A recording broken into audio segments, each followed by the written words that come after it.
안녕하세요, 다키입니다. 부동산 관련 일을 하면서 수없이 많은 사람을 봤습니다. 그 중에 이른바 불인이에서 시작해서 부동산 재벌까지 된 사람들의 공통점을 찾았습니다. 이번에 기획한 시리즈는 총 4편 중에 오늘이 마지막 4편입니다. 영상을 끝까지 보시면 당신도 부동산 재벌이 될 수 있습니다. 오늘의 내용은 바로 세금과 대출에 대한 내용입니다. 왜 이게 부동산 재벌로 만들어주냐 하실 건데요. 자기가 모은 돈으로 부동산을 시작한 사람은 단언컨대 없습니다. 그럼 뭐가 있겠어요? 어떻게 하면 잘 빌릴까? 그리고 어떻게 하면 최대한 세금을 적게 내서 잘 아낄까? 이 영상 끝까지 봐주셔야 합니다.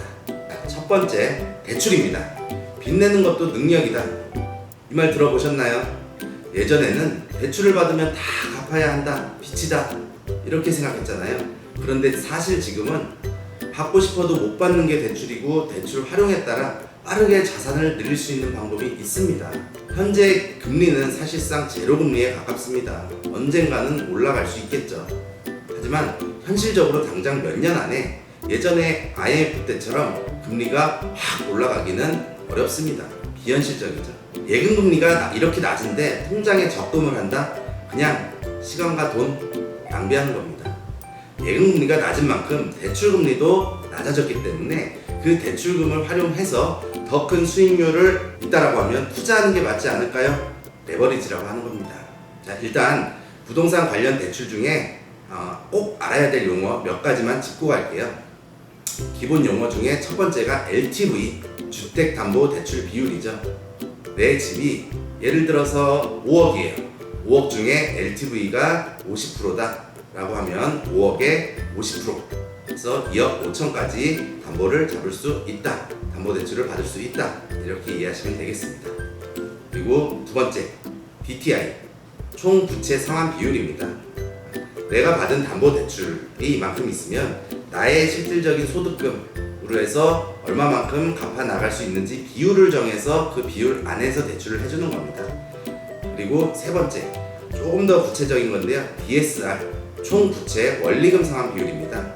이거는 내가 받은 담보대출 대비 내 소득으로 해서 총 부채 상환 비율, DTI만 보는 게 아니고 내가 다른 쪽에도 대출이 있는 타 대출까지도 전부 통틀어서 그 원리금에 상환할 수 있는 비율을 정해가지고 대출 금액을 또 정하는 겁니다. 여기서 한 가지 팁을 드리면 올 7월부터 개정된 내용입니다. 7월부터 이제 적용이 될 건데, LTV, 아까 말씀드린 주택담보대출 비율이 조금씩 상향이 됐습니다. 투기과열지구 같은 경우엔 60%로, 그 다음에 조정대상지역 같은 경우엔 70%로 상향이 됐고요. 주택가격기준도 투기과열지구는 9억, 조정대상지역은 8억으로 금액이 상향되었습니다.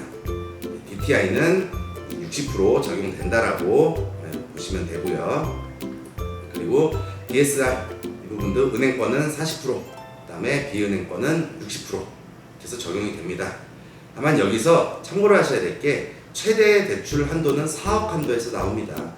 분양가 상한제 지역은 의무거주가 생기기 때문에 앞으로는 대출을 활용해서, 담보대출을 활용해서 내 집 마련을 하는 게 조금 어렵겠습니다만, 그 외의 지역은 계약금만으로도 충분히 집을 사실 수가 있습니다.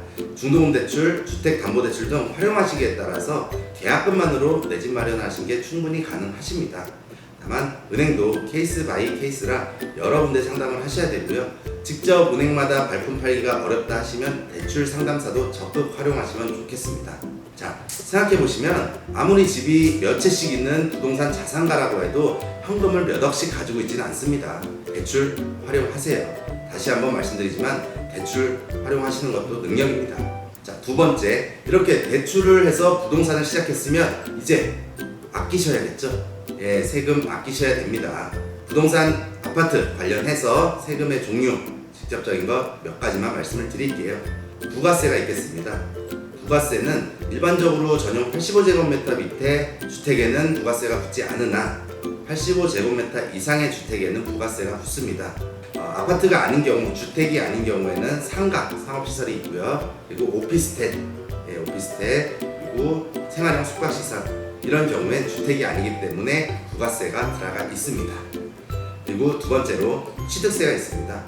취득세는 주택의 가격, 그리고 주택의 면적, 그 다음에 주택 수 또는 해당 지역에 따라서 취득세 부분은 차이가 있습니다. 무주택자의 경우에는 1.1%에서 3.5% 정도의 취득세가 발생을 할 거고요. 그래서 2주택자들은 8%, 3주택자들은 12%의 취득세가 발생을 합니다. 재건축, 재개발 또는 조합업 같은 등 입주권 취득 시에는 달라지게 됩니다. 입주권으로 취득하실 경우에는 아까 말씀드린 대로 토지분, 건물분이 나뉘어지는데 토지분에 해당하는 거에 4.6%, 그 다음에 건축 부분에 2.96%가 발생합니다. 85제곱미터 이상은 건축분이 3.16%의 취득세가 부과된다는 것도 알고 계시면 되겠습니다. 양도소득세, 시세 차익이 난 만큼 처분을 하실 때 양도소득세가 부과되게 되는데 분양권과 입주권은 기간에 따른 차이가 있습니다. 1년 이내에 처분을 하실 경우에는 70%의 양도소득세, 1년 이후에는 60%의 양도소득세가 발생하게 됩니다. 그리고 마지막으로 재산세, 과세표준이라고 하는 공시가격의 60%에 해당되는 금액의 세율을 곱해서 해당되는 구간만큼의 누진공제를 받고선 재산세가 부과되게 됩니다. 세금에 대해서는 제가 정확하게 세금 상담이라든지 말씀을 드리기 어려운 점이 있습니다. 왜냐? 이게 케이스 바이 케이스인데다가 이 부분에 전문가들이 또 있지 않습니까? 바로 세무사분들입니다. 그러면 제가 드리는 팁은 잘하는 세무사를 어떻게 선택할 수 있을지 방법을 제시해 드리겠습니다. 첫 번째, 전문 분야를 확인하셔야 됩니다.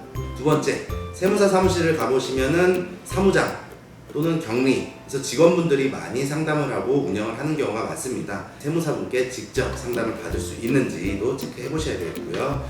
자, 세 번째는 연락이 잘 되는지, 어떤 곳은 형성되어 있는 기본적인 가격보다 너무 저렴하게 해준다라고 하는 곳이 있는데요. 이 부분은 제가 좀 비추드리겠습니다. 자, 마지막으로 추가 자료 요구를 하는지, 제가 이렇게 말씀드린 것 외에도 인터넷으로 알아볼 때는 다른 사람의 후기를 참고할 수 있겠고요. 그리고 내 주변 지인이 소개해준 곳, 검증이 된 곳이겠죠. 그리고 마지막으로 내 해당 아파트 근처에 있는 가까운 곳에서 상담을 받으시면은 기존에 다른 분들도 상담을 했었던 이력들이 있기 때문에 더 자세하게 또 확실하게 상담을 해주실 수 있겠습니다. 자, 이렇게 총 4편의 영상을 제가 제작했습니다. 그동안 구린이에서 시작해서 부동산 재벌이 된 사람들을 봤는데요. 그분들의 공통점을 이 영상으로 만들어 봤습니다. 부동산은요, 정말 하는 사람이 승리합니다. 물론 패배할 수도 있겠죠. 그리고 어차피 안 할 사람은 안 하고요. 하지만 하지 않으면 승리할 수는 없겠죠. 오늘은 여기까지.